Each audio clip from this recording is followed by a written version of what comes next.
So today is a day that's been brewing for quite some time, and we finally get to take on our first customer car in our brand new shop.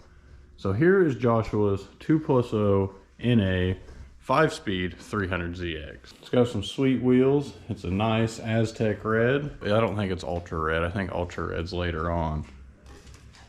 Pretty sweet interior. Got that black leather with the red stitch. Nice double den head unit. Got the mint seats. And you can't forget them J-spec tails, spats, or side skirts. I know, just a quick little flex on his car because his car looks really good. But today we're going to show you guys why not everyone should be trusted to work on a 300ZX and why you shouldn't be so just willing to trust someone to work on your 300ZX. With this car having its own kind of niche and not everyone wanting to work on them or even willing at that, it's very easy to get taken advantage of and get ran for your pockets instead of getting your car treated right like it should be.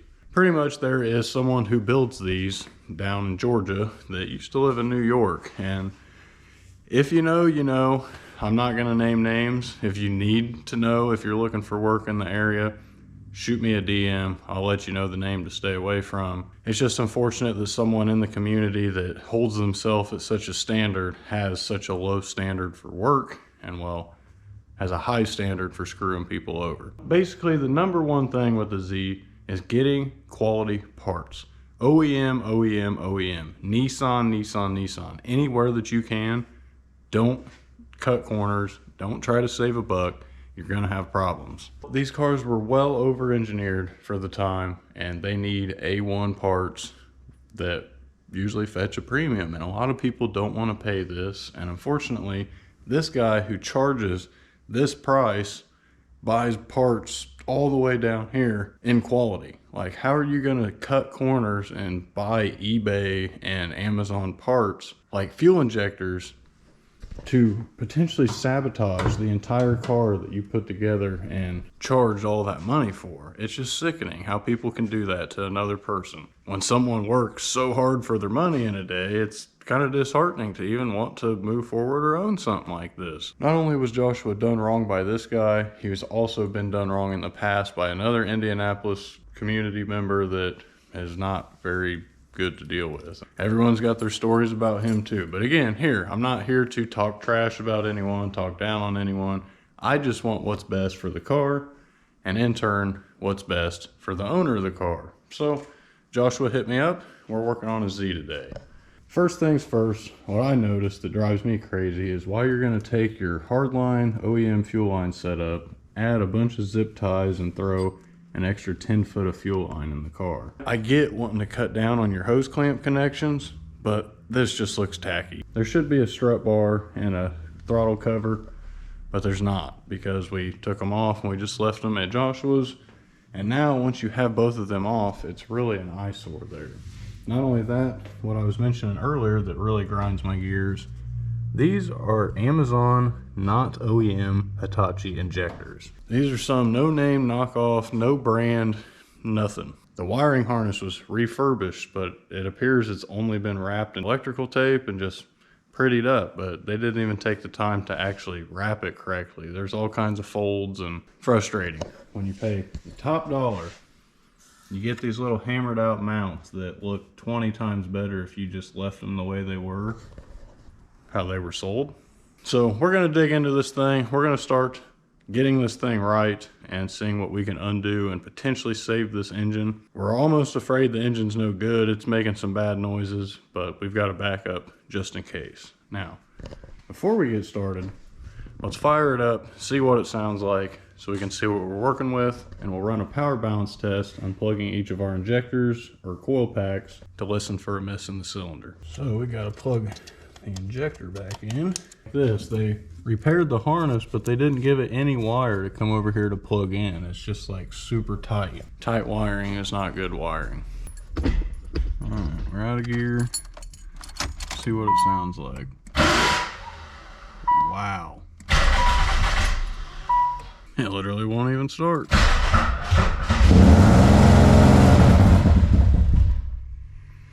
0 to 2,500 instantly. Okay, we've definitely got some other issues to deal with. I already checked the TPS, I already checked the timing when we first went over there, so we're gonna check some compression today. And I really think we're getting too much fuel. There's so much smoke in here from just running it for like 3 seconds. First and foremost, let's start with unhooking the battery. At least one of your terminals. Let's remove the balance tube so we can get access to our coil pack. Like a detail. You're gonna get new silicone hoses and you're gonna use Harbor Freight worm gear clamps and tear them up. We seem to be working against ourselves again. Try to use constant tension like spring clamps on stuff like that you remove with a plier, not with a flathead or an 8mm. Immediately when I got these balance tube bolts loosened up, all I smell is fuel. Oh, no we do not. We have definitely got something else going on here. We have discovered the intake is full of oil. So you get a little bit of light, you can definitely see it's not ideal. That's a complete reflection because it's completely full of oil. That is absolutely absurd. As of now, we're going to pull each of the coil packs and then get it ready for a compression test. We're doing that before we pull the plenum to verify that, you know, we don't have washed out cylinders. Now let's take a spark plug socket, 16mm. We just have a 16mm and then we use a magnet to get it the rest of the way. Now let's pull each of our spark plugs out. We're actually gonna do it one by one because we're gonna only test one cylinder at a time. When you go to check compression, I always pull off the fuel pump fuse over here, farthest to the right, so that way you have no fuel running through the motor. And it also helps if you come over here and you unplug your crank angle sensor, so that way you have no injectors firing, even if you have fuel pressure. First, let's pull this plug and see what plug you used and see what it's looking like. Wow, completely oil soaked.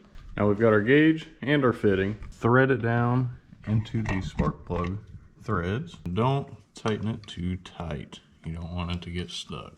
Now, as we crank this over, all we're gonna do, put our pedal all the way to the floor, crank it until it quits going up. It helps to have someone else out here or to set it up where you can see it under the hood. We're actually doing pretty good. We're over 150 PSI.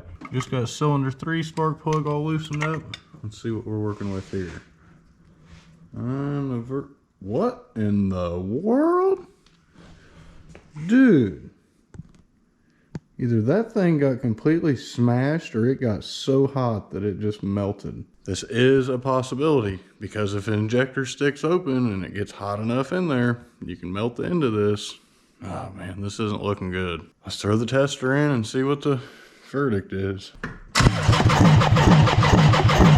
Yikes, that's exactly what I was afraid of. I'm gonna have to say we have got a melted piston on our hands. Literally no pressure at all. Well, I'm gonna drop the news over to Josh and see what he thinks. I mean, obviously we've still got to swap the motors out, so we'll be back once we get some word from Josh. So it's the next day and we've actually consulted Josh, and obviously we're gonna have to change the motor and stuff, and he knows, understands, and we're gonna move forward. But before we do, we're just gonna pull the intake off. I wanna find out about these injectors, see if my suspicions are true. And I'm gonna have to pull this plenum anyways because how painted and dressed up it is, I'm not gonna be able to pull it the conventional way that I do. So I'm gonna have to, you know, pull all this off. Well, let the plenum pull commence.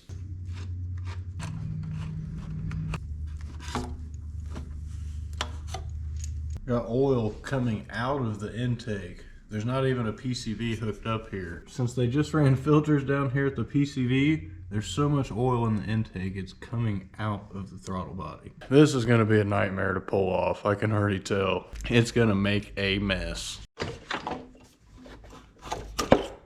Thankfully, there's not a whole lot left. I think we're just down to the wiring harness, which the idle air control is the worst thing to do here. And then we have our fuel lines. Can't forget that throttle cable either.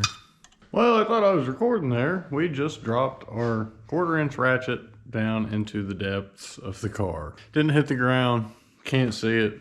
I have a feeling I know where it is, and we're not getting it back until this motor's out. So let's add to the list of weird things that I just don't understand. When you refurbish the wiring harness, evidently that means that you just cut all of the sheathing back and make everything its own individual spaghetti wire. For anyone who wanted to work on this thing that would have bought a car from him that never known, would never know. These wires are all over the place, and I had to mark them myself to know where they go back to. And it makes it look crazier because there's like 20 more visible wires. Keep it in the sheathing, and it makes it look a lot cleaner. I mean, to each their own again, I guess. You got the booster hose off. Now we just need to sort out our fuel lines. We're about to relieve the pressure in the gas tank, if there is any, just so we can help mitigate spraying fuel. I think we're good there. Well, that wasn't even tight. Where's that? Aye, aye, aye. It just keeps going. And once again, we got worm gear clamps on fuel lines. These things, every single one of them are stripped and like walk out. It's so frustrating. Apparently, it looks like he replaced every other fuel line except for this one down here. Now we just gotta catch all that gasoline. Holy cow, just when you really thought you seen it all. So he replaced this connector with probably some cheap like AutoZone connector. Whatever, if it works. So this top idle air controller connector is supposed to be yellow. It's a black connector and he painted it yellow. Sure, it helps. Maybe visualize, but it almost makes you wonder, are you trying to disguise it for something that it's not? Because if someone sees it's on that top connector, they're gonna know it's that top connector, especially if the bottom connector is blue. They have two different tabs on them for security locks right here to make sure that they go on the right one. So I don't know about that one. I think it's officially time to start cracking the Plenum bolts loose. Make sure they're all out before you go pulling, because some of them can be just barely threaded in and give you a hard time. So there's no just disconnecting one thing. You gotta cut 14 zip ties just to pull on one hose. If you got 45 zip ties all over the place, it's definitely not factory, I'll tell you that. Now we're gonna feed this huge idle air control hose out, since that's what's giving me all the trouble. But dang, Plenum pull's supposed to be easy with all the deletes here, not making it harder like this. Now I really need to get some cardboard ready, because this thing is going to leak everywhere. Safe to say, you really should not have that much oil in here. That's bad. So this is our cylinder. Holy. So there's valve train damage, that's for sure. I don't know how well, definitely can't see that too well. Yeah, you can. See that shiny spot that looks like an open valve? Yeah, that's not an open valve. That valve is literally broken and flipped all the way back like this and just mashed in there, so hard telling. Piston and everything could be good, it could not be good. That could just have been it got so hot and it folded somehow. I don't know, we're not gonna know until we fully dig in. There's a chance the bottom end could be good, but it's really a bummer now seeing that this head is probably pretty junk too. At least it'll need serious work. Let's go for the injector test. Yep, blank, no indentations on the side. Not looking good. They'll usually have a little indentation in that little square box that's like a branding. Let's actually take the rail off. Check out the pintle caps.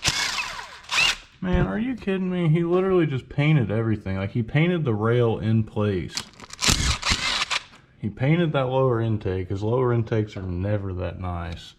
Guaranteed he didn't have it dipped or cleaned like the real way. Both of those insulator mounts are broke.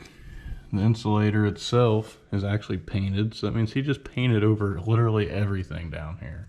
Overspray on the hose. If you see your car that you want to buy for sale in Waycross, Georgia, think twice. Hit me up first. These ones actually have the good pintle style on them. However, these are 125% positive confirmation Amazon/eBay injectors. Don't buy these. Don't ruin your car. You know, you think you're saving a couple $100, but in reality you're causing yourself a lot of hundreds and maybe thousands of dollars replacing your engine, so on and so forth. Just don't do it. Buy Hitachi or buy Aus injections from Z-Shack only. They have billet pintle caps. Buy them from Z-Shack. Highly recommend. They're also half the price of OEM. For what that's worth, OEM has recently been discontinued. Unfortunately, this engine pull and getting the other engine ready and whatnot is gonna have to wait, because I don't have any of my oil drain pans or anything like that over here to catch any fluid from this. So I can't really tear down like the power steering or the radiator and stuff just to get stuff out. Kind of at a standstill with that. So we're gonna go buy some new drain pans that I can actually like put a plug on and dump out, you know.